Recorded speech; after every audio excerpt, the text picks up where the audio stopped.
মাদ্রাসায় কয়দিন পরে পরে ছাত্র থাকে না, ছাত্র বেরোয় আসে, ছাত্ররা বাড়িতে আসলে মাদ্রাসায় যাইতে চায় না।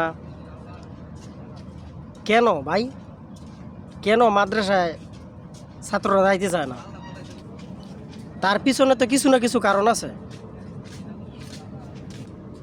কারণটা হচ্ছে মাদ্রাসার শিক্ষকরা ছাত্রদের যেভাবে পিটায়।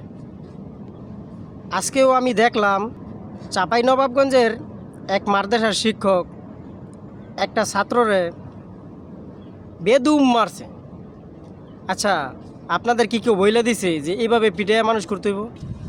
আপনারাই তো বলেন একটা ছোট্ট গাছের যত যত্ন নেবেন তত বড় হয়ে ভালো ফল দিবে। তাহলে আপনারা কেন এই ছোটো ছোটো বাচ্চাদের উপর এত নির্যাতন করতেছেন, এভাবে মারপিট করতেছেন? এই জন্যই তো মাদ্রাসা আপনাদের বন্ধ হয়ে যাচ্ছে, মাদ্রাসায় ছাত্র থাকে না।